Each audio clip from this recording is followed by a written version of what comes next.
नमस्कार, मैं भावना और चलिए देखते हैं झारखंड की 25 फटाफट बड़ी खबरों को।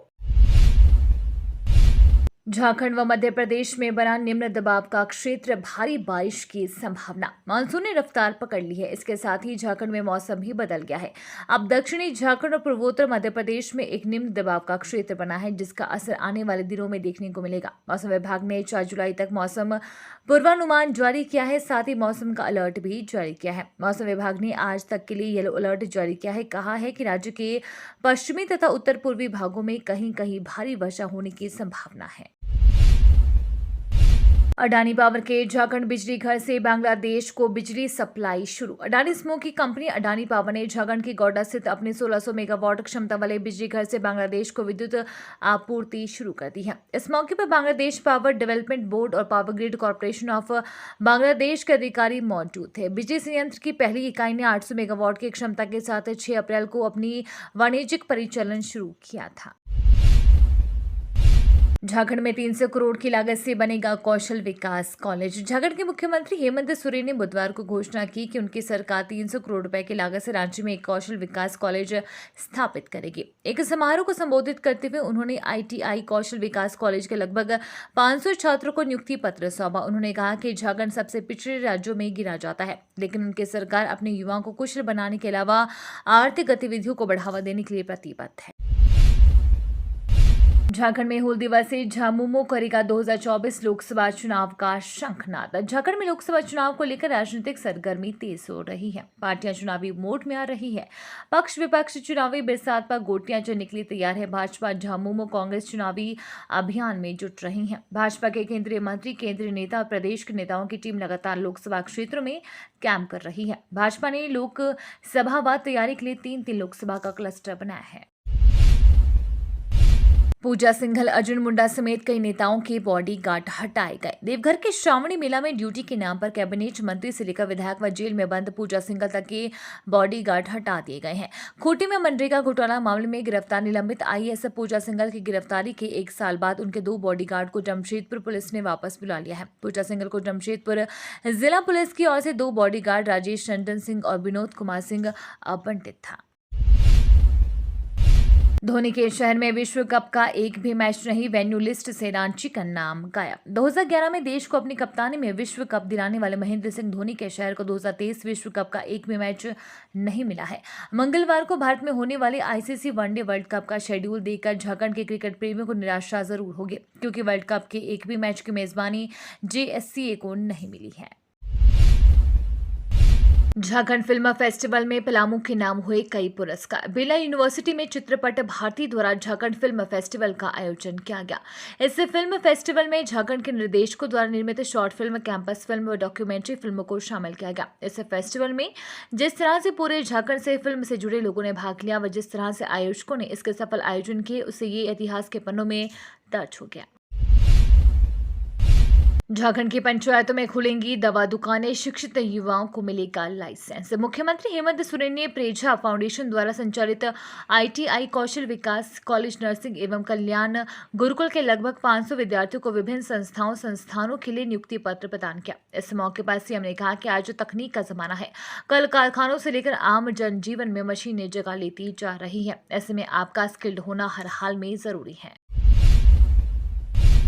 पीएम का समान नागरिक संहिता वाले बयान पर सीएम हेमंत सोरेन का पलटवार। प्रधानमंत्री नरेंद्र मोदी के समान नागरिक संहिता वाले बयान पर बुधवार को झारखंड के मुख्यमंत्री हेमंत सोरेन ने पलटवार किया। पत्रकारों से मुखताबित हुए श्री सोरेन ने कहा कि पहले उनसे पूछो कि वे रोजगार कहां से देंगे, महंगाई को कम कैसे करेंगे, इन विषयों पर उन्हें पहले बोलना चाहिए। मुख्यमंत्री हेमंत सोरेन ने राजधानी रांची में नर्सिंग, आईटीआई, कौशल कॉलेज और कल्याण गुरुकुल के 500 छात्र छात्राओं को नियुक्ति पत्र दिया। झारखंड में तबरेज मॉब लिंचिंग केस में 10 लोग दोषी करार। झारखंड के सरायकेला में वर्ष 2019 में तबरेज अंसारी नाम के युवक की लिंचिंग मामले में स्थानीय अदालत ने 10 आरोपियों को दोषी ठहराया है। कोर्ट ने सजा का ऐलान करने के लिए 5 जुलाई की तारीख मुकर्रर की है। आरोपियों में से एक कौशल महाली की सुनवाई के दौरान मौत हो गई। वहीं 2 अन्य आरोपियों के खिलाफ पुख्ता सबूत नहीं मिले और उनको बरी कर दिया गया था।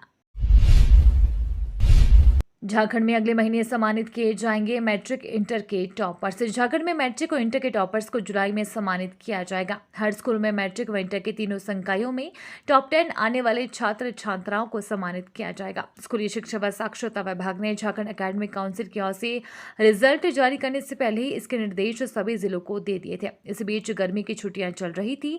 ऐसे में जुलाई से अपने स्कूल के टॉप 10 में आने वाले छात्र छात्राओं को सम्मानित किया जाएगा। सीएम हेमंत सोरेन 500 युवक युवतियों को दिया नियुक्ति पत्र। मुख्यमंत्री हेमंत सोरेन बुधवार को नर्सिंग आईटीआई कौशल कॉलेज और कल्याण गुरुकुल के 500 छात्र छात्राओं को नियुक्ति पत्र सौंपा और कार्यक्रम आईटीआई कौशल कॉलेज नगराटोली में हुआ और मौके पर मुख्यमंत्री आईटीआई कौशल कॉलेज के अंतर्गत कुलीनरी विभाग की छात्राओं के द्वारा संचालित सेवा कैफे का भी उद्घाटन किया। गौरतलब है कि हाल ही में 22 जून को मुख्यमंत्री हेमंत सोरेन ने राज्य में 2550 पंचायत सचिवों और लिपिकों को नियुक्ति पत्र प्रदान किया था। झारखंड में राजभवन के साथ बढ़ा सत्ताधारी दल का टकराव। जेएमएम ने बीजेपी पर किया तंज। झारखंड में राजभवन के साथ सत्तारूढ़ पार्टी का टकराव बढ़ता ही जा रहा है। पहले ही राज्यपाल सीपी राधाकृष्णन के दादागिरी वाले बयान से कानाफूसी हो रही थी और अब कुंडहित में विधानसभा स्पीकर रविंद्र नाथ महतो राजभवन पर बीजेपी के इशारे पर काम करने का आरोप लगाए जाने के बाद तल्खी बढ़ गई है। स्पीकर के बयान को लेकर बीजेपी प्रतिनिधिमंडल ने राज्यपाल से मुलाकात की तो झारखंड मुक्ति मोर्चा ने तंज किया। Icon actor of the year बने झारखंड के जावेद पठान। बॉलीवुड एक्टर जावेद पठान को छत्रपति शिवाजी महाराज गौरव अवार्ड 2023 से सम्मानित किया गया। Dada Saheb Phalke icon award films organisation के संस्थापक चेयरमैन कल्याण जी जाना की ओर से कार्यक्रम का आयोजन मुंबई के अंधेरी पश्चिम के 4 बंगला स्थित मुक्ति फाउंडेशन हॉल में किया गया था। जावेद पठान को इस अवार्ड में एनआरआई वाइव्स फिल्म के लिए मिली, जहां उन्हें icon actor of the year की उपाधि दी गई। गुमला में शुरू हो रही है खास योजना, महिलाओं को मिलेगा लाभ। गुमला के स्वास्थ्य सेवा को बेहतर करने को लेकर टाटा स्टील फाउंडेशन और गुमला प्रशासन की ओर से एक एमओयू किया गया। इसके तहत जिले के शिशु मृत्यु दर को कम करने की दिशा में काम किया जाएगा। 5 साल के लिए किए गए समझौते को लेकर जिला प्रशासन काफी उत्साहित है। इस एमओयू के तहत जिले में प्रसव को बेहतर तरीके से करवाने को लेकर टाटा स्टील सपोर्ट करेगा। मानसी प्लम के नाम से इस योजना की शुरुआत की गई है। पटना से रांची पहली बार पैसेंजर लेकर पहुंची वंदे भारत ट्रेन। रांची पटना वंदे भारत ट्रेन नियमित रूप से चलने लगी है। पटना से चलकर ये ट्रेन दोपहर 1 बजे पहली बार रांची रेलवे स्टेशन पर पैसेंजर लेकर पहुंची। स्टेशन पहुंचने के साथ ही ट्रेन के साथ सेल्फी लेने वालों की होड़ लग गई, तो वहीं इस ट्रेन से पहली बार यात्रा करने वाले लोग भी बेहद उत्साहित दिखे और इंडियन रेलवे की जमकर तारीफ की। झारखंड भाजपा ने की विधानसभा अध्यक्ष के खिलाफ कार्यवाही की मांग। भारतीय जनता पार्टी ने विधानसभा अध्यक्ष रविंद्र नाथ महतो पर कथित तौर पर अपने संवैधानिक पद का अनादर करने का आरोप लगाया और असंसदीय एवं असंवैधानिक बयान देने के लिए उनके खिलाफ कानूनी कार्यवाही की मांग की। ऐसे एक दिन पहले महतो ने राजभवन पर भाजपा के इशारे पर काम करने और विधानसभा में राज्य सरकार द्वारा पारित महत्वपूर्ण विधेयकों को रोकने का आरोप लगाया था। भीम आर्मी प्रमुख पर जानलेवा हमला, कमर में लगी गोली। उत्तर प्रदेश के देवबंद में भीम आर्मी चीफ चंद्रशेखर पर जानलेवा हमला हुआ है। उनकी कमर में गोली लगी है। घायल अवस्था में उन्हें अस्पताल में भर्ती कराया गया। जानकारी के अनुसार भीम आर्मी चीफ अपनी कार से किसी कार्यक्रम में जा रहे थे। इसी दौरान उन पर जानलेवा हमला किया गया। सूचना पर पुलिस मौके पर पहुंची और घटना की जांच पड़ताल की। एसपी देहात सागर जैन ने बताया कि चंद्रशेखर आजाद देवबंद की गांधी कॉलोनी में किसी के पास मिलने गए थे। झारखंड में आदिवासी परिवार के धर्मांतरण की कोशिश से नाराज ग्रामीणों ने घेरा। झारखंड के गिरिडीह में आदिवासी परिवार के धर्मांतरण कराने की कोशिश 2 लोगों को भारी पड़ी। उन्हें ग्रामीणों के भारी विरोध का सामना करना पड़ा। गनीमत रही कि वक्त पर पुलिस पहुंच गई, अन्यथा कोई अनहोनी हो सकती थी।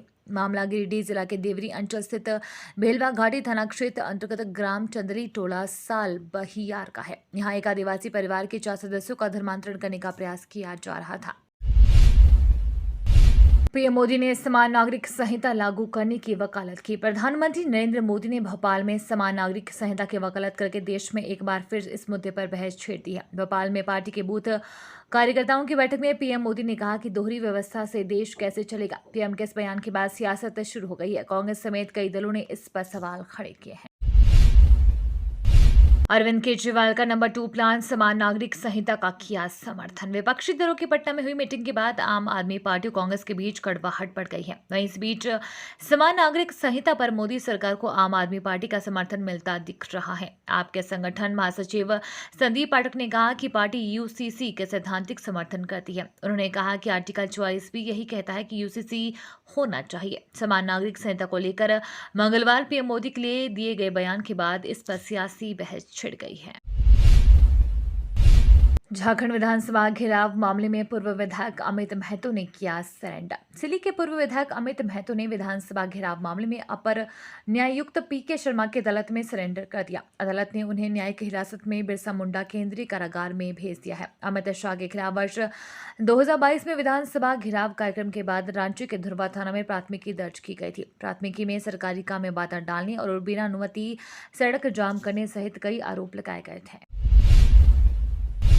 शिक्षा व्यवस्था में सुधार लाने के लिए पूरे झारखंड में लागू होगा कोडरमा मॉडल। झारखंड की शिक्षा व्यवस्था में व्यापक सुधार के लिए सरकारी स्कूल में मौजूदा सत्र से प्रोजेक्ट रेल और प्रोजेक्ट इम्पैक्ट लागू किया जा रहा है। इसे कोडरमा मॉडल कहा जा रहा है। Regular assessment for improve learning के अंतर्गत कक्षा 6वीं से 12वीं तक के बच्चों का नियमित मूल्यांकन किया जाएगा। इसके साथ साथ अध्ययन क्षमता के विकास की दिशा में नए प्रयोग किए जाएंगे। कोडरमा के उपायुक्त आदित्य रंजन ने यह प्रोजेक्ट तैयार कर अपने जिले में लागू किया। झारखंड में इंसान हाथी संघर्ष में गई 1500 लोगों की जान। झारखंड में हाथी और इंसानों के बीच पिछले कुछ वर्षों में काफी संघर्ष बढ़ा है और दोनों ही पक्षों को इस टकराव में हानि उठानी पड़ी है। पर्यावरणविदों का मानना है कि यह संघर्ष मुख्य तौर पर हाथियों का रहवास खत्म होने की वजह से उपजा है। झारखंड में हाथियों को जंगलों में ही रखने तथा लोगों की सुरक्षा सुनिश्चित करने के लिए गलियारा और चेक डैम बनाने जैसे कदम उठाए जा रहे हैं। एक शीर्ष वन अधिकारी ने यह जानकारी दी। इस वन अधिकारी ने कहा कि खनन संबंधी गतिविधियों में वृद्धि, शहरीकरण, कृषि क्षेत्र का फैलाव और राष्ट्रीय राजमार्गों के निर्माण की वजह से हाथियों का पारंपरिक गलियारा खत्म हो चुका है। ऐसे में हाथी इंसानी बस्तियों में घुस जाते हैं और नुकसान पहुंचाते हैं। कॉल इंडिया के नए चेयरमैन बने पीएम प्रसाद। कॉल इंडिया के नए चेयरमैन का चयन हो चुका है। उनकी नियुक्ति को कैबिनेट की मंजूरी भी मिल गई है। वर्तमान में सेंट्रल कोल फील्ड्स लिमिटेड के चेयरमैन कम मैनेजिंग डायरेक्टर 1 जुलाई 2023 को कॉल इंडिया के चेयरमैन का पदभार संभालेंगे। आने वाले दिनों में कॉल इंडिया की क्या क्या योजनाएं हैं, क्या क्या चुनौतियां हैं, इस पर से विस्तार से बातचीत की। ये तो थी आज की बड़ी खबरें। अपने गाँव या शहर की न्यूज देखने के लिए हमें कॉमेंट्स में जरूर बताएं कि आप न्यूज को कहाँ से देख रहे हैं।